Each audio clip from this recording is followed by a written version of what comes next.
नमस्कार। भारतीय न्यूज़ 24 में स्वागत है आपका। मैं इस समय भारतीय महिला सुरक्षा संघ की राष्ट्रीय अध्यक्ष प्रियंका वरुण जी के साथ हूं, जो महिलाओं की सुरक्षाओं को लेकर, उनकी भागीदारी को लेकर संघर्ष कर रही हैं और अपने क्षेत्र में नित्य प्रतिदिन महिलाओं की सुरक्षाओं को लेकर नए नए नित कार्यक्रम कर रही हैं, जो महिलाओं को मजबूती प्रदान करें और समाज की महिलाओं को समाज के कार्यों में आगे अग्रसित करें। जी प्रियंका वरुण जी, आपका स्वागत है भारतीय न्यूज़ 24 में। मैम जी, धन्यवाद। सबसे पहले आपको बधाई कि आपने मुझे मौका दिया है यहाँ पे बोलने का अपने चैनल पर, इसके लिए आप बधाई के पात्र हैं और मुझे भी धन्यवाद। साथ ही मैं प्रियंका वरुण, राष्ट्रीय अध्यक्ष भारतीय महिला सुरक्षा संघ से, जो कि भारतीय महिला सुरक्षा संघ पूरे ही संपूर्ण भारत में काम कर रहा है, ना कि कोई आगरा में।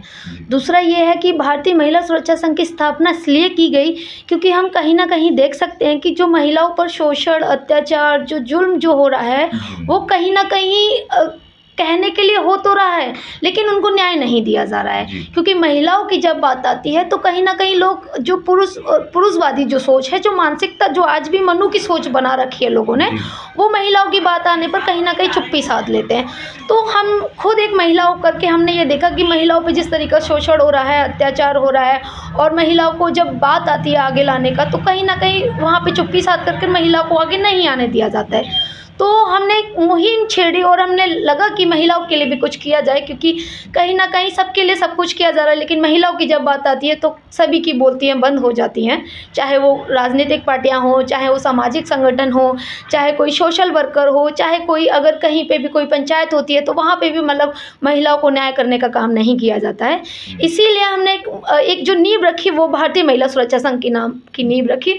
और ये कोई जो नींव है कोई जाति विशेष धर्म से नहीं है, ये भारतीय महिला सुरक्षा संघ है जो भारत की नारियों के लिए है। क्योंकि परम पूज्य बाबा साहेब ने हमें एक बात कही कि हम सबसे पहले और अंत में केवल भारतीय हैं। तो हम धर्म, मजहब, जाति विशेष नहीं मानते हैं। हमें ये पता है कि हम भारतीय हैं और हम भारत के रहने वाले हैं, और भारत की किसी भी बहन के साथ कोई धर्म मजहब बीच में नहीं आएगा। किसी भी बहन को अगर लगता है कि भारतीय महिला सुरक्षा संघ को उसकी ज़रूरत है और भारतीय महिला सुरक्षा संघ उसकी मदद कर सकता है, या प्रियंका वरुण उनकी मदद कर सकती हैं, तो ऑल ओवर इंडिया यहाँ भारतीय महिला सुरक्षा संघ काम कर रहा है। मैम, ये जो आपने सुरक्षा संघ की स्थापना की है, भारतीय महिला सुरक्षा संघ की, इसको कितना समय हो गया और कब आपने इसकी स्थापना की? जी, इसकी स्थापना 26 जून 2019 को की गई। साथ ही इसलिए की गई क्योंकि हमें लगा है कि महिलाओं के लिए कुछ कर देना चाहिए अभी, क्योंकि चाहे वो कोई भी विभाग हो, चाहे कहीं पर भी हो, महिलाओं की कोई सुनवाई नहीं है और किसी भी विभाग में महिलाओं की वो भागीदारी नहीं है। जो आज जिस देश में हम रह रहे हैं वो पुरुषों से ज़्यादा आधी आबादी कहने वाला महिलाओं का देश है, लेकिन वहाँ पे महिलाओं की जो भी भागीदारी है किसी भी विभाग में आप ले लीजिए, वहाँ शून्य नज़र आती है। और इसकी स्थापना 26 जून को की गई थी। इसको 3 ईयर्स अभी 26 जून को होने वाला है। ये मैम सर्व समाज की महिलाओं के लिए है या कुछ विशिष्ट वर्ग के लिए आपने ये? जी, मैं सिर्फ एक ही बात जानती हूँ सर, हम बाबा साहेब की खून है और बाबा साहेब के बच्चे हैं और संविधान को मानने वाले हैं, संविधान में अपनी आस्था रखते हैं। बाकी हम नहीं जानते कि धर्म, मजहब, जाति होती क्या है आखिर, और ये सर्व समाज के लिए है। और मैं मानती हूँ कि संविधान में परम पूज्य बाबा साहेब डॉक्टर B.R. अम्बेडकर जी ने सबके लिए किया है, चाहे वो भारत की कोई भी महिला हो। जो भारत की महिला हैं उनको जो सम्मान मिला है, जो समानता का अधिकार मिला है, जो आज़ादी मिली है, वो भारत के संविधान से मिली है, ना कि किसी और चीज़ से। तो ये बात हमें माननी होगी कि जो आज़ादी है, समानता का अधिकार है, हमारे अधिकार हैं, वो केवल और केवल परम पूज्य बाबा साहेब डॉक्टर B.R. अम्बेडकर जी की से मिले हैं। तो इसी आधार पे हम भी चल रहे हैं कि हम भारत के नागरिक हैं और भारत की सर्व समाज की महिलाओं के लिए ये काम कर रहा है, क्योंकि इसका टाइटल ही जो सर है वो भारतीय है। जी, ये ऐसे महान कार्य की प्रेरणा आपको कैसे और कब मिली, कहाँ से प्राप्त हुई? जी, सबसे पहली बात तो सर एक है कि हम संघर्षों में ही पैदा हुए हैं, और चाहे वो हमारे तमाम महापुरुष हैं, चाहे वो आपको देश का शांति का संदेश देने वाले महाकरुणिक तथागत गौतम बुद्ध हैं, आरक्षण के जनक हैं छत्रपति साहू जी महाराज, या महात्मा ज्योतिबा राय फूले, शिक्षा की महात्मा देवसी सावित्रीबाई फूले। तो हमारे सभी महापुरुषों ने संघर्ष किया है। जब महापुरुषों ने संघर्ष किया है तो उनके संघर्षों को जब पढ़ते हैं, चाहे वो परम पूज्य बाबा साहेब, जैसे मान लीजिए कि बाबा साहेब ने अपनी 4 संतानों की कुर्बानियाँ दे करके आज जो हमें अधिकार दिए हैं, मैं यहाँ शान से आपके मंच पर बोल रही हूँ ये माइक के माध्यम से, तो ये अधिकार भी मुझे मेरे बाबा साहेब ने दिया है। तो ये जो हौसला, ये जो कुछ करने के लिए जुनून पैदा होता है, वो हमारे महापुरुषों की देन है, क्योंकि हमारे महापुरुषों ने बहुत संघर्षों से अपने बच्चों की कुर्बानियाँ दे कर भूख प्यास कर करके अपनी दिन रात एक क्षण मेहनत करके अपना पूरा जीवन कुर्बान कर करके हमें ये जो संविधान दिया है, और संविधान की बदौलत हमें ये अधिकार मिले हैं। जब हम महापुरुषों को पढ़ते हैं तो आंखों से आंसू आते हैं कि देखो कि हमारे महापुरुषों ने हमारे लिए क्या किया है।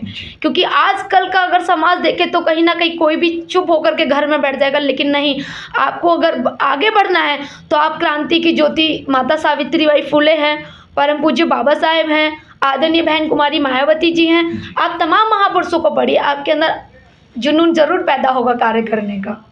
ये जब से आपने नारी उत्थान का ये कार्यक्रम शुरू किया है 26 जून 2019 से लेकर अब लगभग कोई 3 वर्ष हो चुके हैं जी। इन 3 वर्षों में अभी तक कितनी महिलाओं का उत्थान कर चुकी होंगी और कौन कौन से सामाजिक कार्य आपने अभी तक समाज के लिए किए? जी, आपको हम बता देते हैं कि इसको 3 साल पूरा होने वाला है संघ को।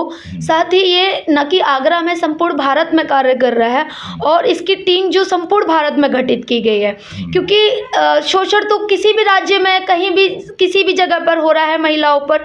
तो हमने इसमें जो टीम गठित की गई है उनको आदेश किया गया है कि आप जांच कर कि किस महिला के साथ शोषण हो रहा है, अत्याचार हो रहा है, उनको न्याय दिलाने के लिए आप आगे आइए।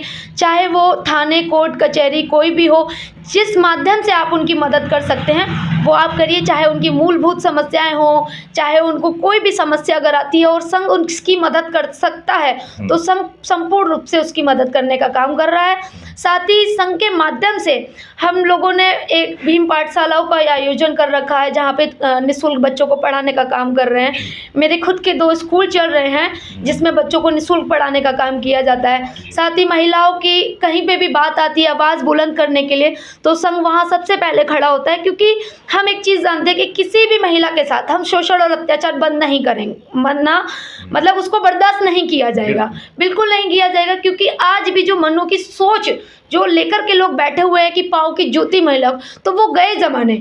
आज महिलाएं अपने अधिकार जानती हैं, महिलाएं अपने सारी चीज़ें जानती हैं कि उनको कहाँ पर क्या करना चाहिए। उन अधिकारों को लेकर के हम महापुरुषों की विचारधारा को जन जन तक पहुँचाने का काम कर रहे हैं, और इस संघ के माध्यम से महिलाओं को जागरूक कर रहे हैं कि ना कि आपको घर तक सीमित रहना है, आपको हर वहाँ भागीदारी सुनिश्चित करानी है जो वहाँ पर हमारी होनी चाहिए, चाहे वो राजनीतिक हो, सामाजिक हो, चाहे सरकारी दफ्तर हो, किसी भी विभाग में क्यों ना हो, महिलाओं की भागीदारी 50% होनी चाहिए। क्योंकि जब बात आती है महिलाओं की तो सबकी आवाज़ बंद होती है, लेकिन मंचों से बोला जाता है कि महिलाएं आगे आओ, महिलाएं आगे आओ, लेकिन असल में महिलाओं को आगे लाने का कार्य कोई नहीं करता है।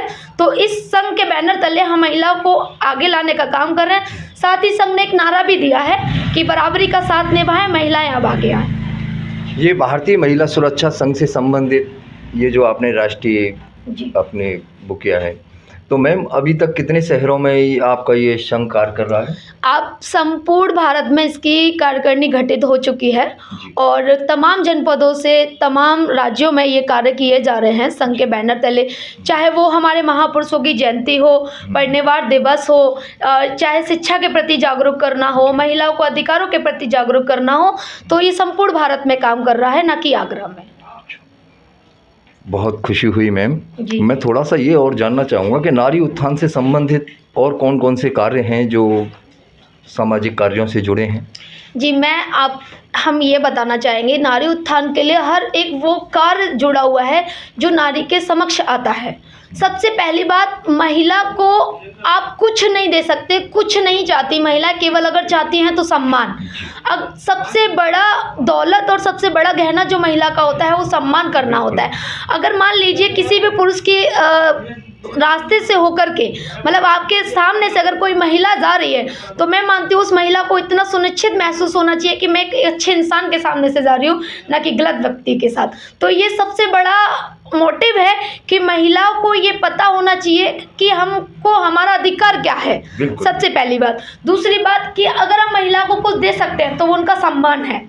और रही बात महिलाओं के उत्थान के लिए, तो हम देख सकते हैं कि चाहे वो बीजेपी सरकार हो, वर्तमान में जो सरकारें चल रही हैं बड़े बड़े वादे करती हैं बेटी बचाओ बेटी पढ़ाओ की, लेकिन धरातल पे देखा जाए तो कहीं ना कहीं बेटियों के साथ शोषण और अत्याचार ही हो रहा है। बिल्कुल। आप दिल्ली की घटना ले लीजिए, जो 4 दिन पहले बच्ची को 12 किलोमीटर तक घसीट करके बच्ची को साथ गलत किया गया। तो बहुत सारी ऐसी घटनाएं हैं, मनीषा वाल्मीकि है, संजली हत्याकांड आगरा में है। तो महिलाओं की आवाज़ उठाने का काम संघ कर रहा है, क्योंकि हमने सिर्फ एक ही मोटिव इस संघ के माध्यम से ठाना है कि कहीं पे भी महिलाओं के साथ शोषण अत्याचार बर्दाश्त नहीं किया जाएगा, और वो हम नहीं करेंगे बिल्कुल भी। बात महिलाओं की आएगी, अपनी बहनों की आएगी और अपनी भारतीय बहनों की आएगी, तो प्रियंका वरुण और ये संघ बिल्कुल भी पीछे नहीं रहेगा। बहुत सुंदर मैम। भारतीय महिला सुरक्षा संघ से आपने प्रियंका वरुण जी को सुना। राष्ट्रीय उत्थान, नारी उत्थान में जो उनके महत्वपूर्ण योगदान से जो अपना कार्य शुरू कर रही हैं, उसके लिए हम बस इतना ही कहेंगे कि वो अग्रसर रहें और नारी उत्थान के लिए बहुत सारे जो कार्य कर सकती हैं नारी के लिए वो करती रहें और समाज में आगे बढ़ती रहें। आपने भारतीय न्यूज़ में समय दिया, उसके लिए धन्यवाद। आपको भी सर बहुत बहुत साधुवाद कि आपने मुझे मौका दिया मेरी बात रखने के लिए, इसके लिए बहुत बहुत साधुवाद। नमस्कार। नमस्कार।